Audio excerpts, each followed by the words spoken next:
OpenAI včera predstavila novinku, ktorou je ChatGPT Search. Je to priama konkurencia Google, prípadne iným vyhľadávačom. Doteraz, keď ste sa dopytovali na informácie, ktoré ChatGPT nemalo, alebo nebolo na tieto informácie natrénované, tak dosť halucinovalo.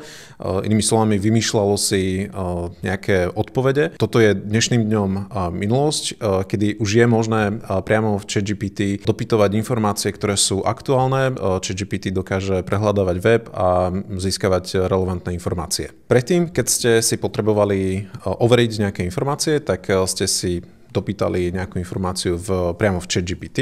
Odtiaľ ste museli ísť do nejakého prehliadača a túto informáciu si overiť. Toto je už minulosť, pretože všetky tieto informácie viete nájsť priamo v ChatGPT, vrátane všetkých relevantných zdrojov, z ktorých ChatGPT vychádza. Táto nová funkcionalita je dostupná v desktop a aj mobilnej verzii, taktiež ju môžete využívať vo webovom rozhraní. Pre tých, ktorí nemajú platené účty, vy budete musieť pár mesiacov počkať. Poďme sa pozrieť na to, ako to funguje v praxi. Keď sa dostanete do svojho účtu, tak môžete si tu všimnúť novú ikonku, ktorou je Search the Web. Čiže pokiaľ chcete túto funkcionalitu využívať, je potrebné to zakliknúť a teraz už ChatGPT vie prehľadávať webovú stránku. Webové stránky a aj výsledky vyhľadávania. Čo som si ale všimol, je, že pokiaľ máme zapnutý najnovší model Omni 1, tak táto funkcionalita zatiaľ v tomto modeli nie je dostupná. Čiže je možné to využívať zatiaľ len vo verzii 4o alebo 4o, 4 Omni. Poďme to teda vyskúšať. Napríklad, kto vyhral posledné majstrovstvá sveta vo futbale. Čiže prehľadáva web a máme tu odpoveď 2022 v Katare. Keď viem sa pozrieť aj na zdroje, odkiaľ vychádza, čiže toto je úplne niečo nové, toto sme tu predtým nemali, čiže viem si priamo odtiaľto otvoriť blogový článok alebo jednoduchú informáciu, odkiaľ ChatGPT čerpá, čo je super. Môžeme vyskúšať napríklad naplánuj mi víkend v Bratislave. Chcem odísť zajtra a vrátiť sa v nedeľu.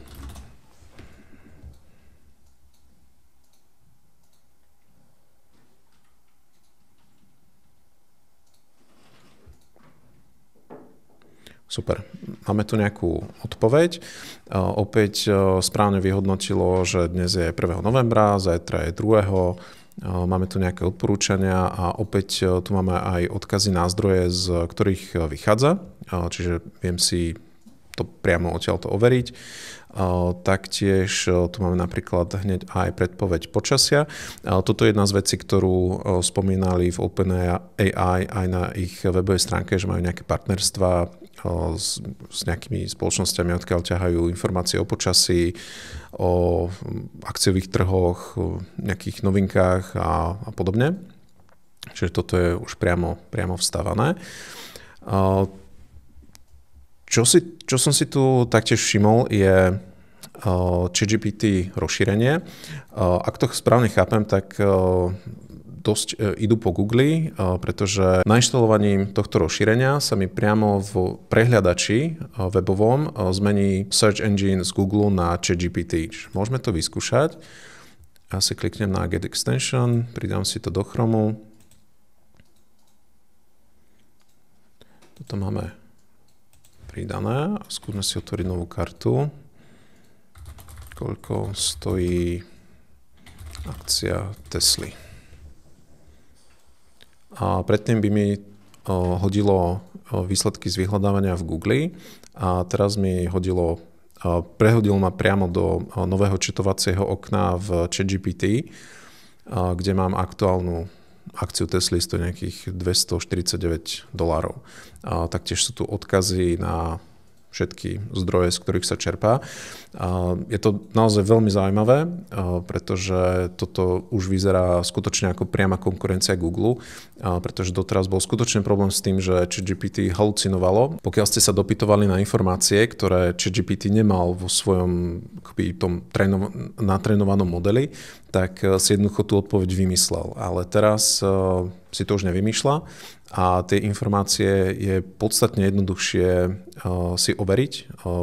Mne ako lajkovi je lepšie, keď dostanem konkrétnu odpoveď, koľko stojí akcia Tesly a nemusím prechádzať cez proste 5-6 webových stránok, kde si to musím porovnať a overiť. Čiže toto je veľmi zaujímavé.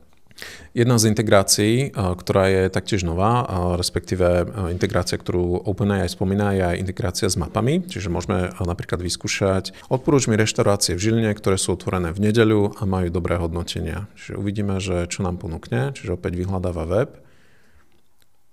Hneď tu máme niekoľko odporúčaní. A toto je tiež nové. Toto som predtým v ChatGPT nevidel. Čiže máme tu mapku, kde vidím, že kde sa reštaurácie nachádzajú. Nie som si istý, že odkiaľ ťahujú tieto informácie, či to je z profilov Google Moja firma, alebo odkiaľ konkrétne. Ale napríklad vidím, že Spago na Bulvári je otvorené od 9 do 22 v nedeľu, čo je super, to je presne to, čo som potreboval vedieť. Taktiež je tu nejaká pizzeria, taktiež otvorená v nedeľu od do. Čiže taktiež to dobre odhadlo, čo chcem vedieť. A pre mňa ako bežného používateľa úplné uľahčenie vyhľadávania, čiže nemusím prechádzať cez profily a porovnávať, tu mám hneď odpoveď na to, čo som hľadal. Táto nová funkcionalita je podľa mňa skutočnou konkurenciou Google a som zvedavý, ako na toto Google zareaguje. Čo si o tom myslíte vy?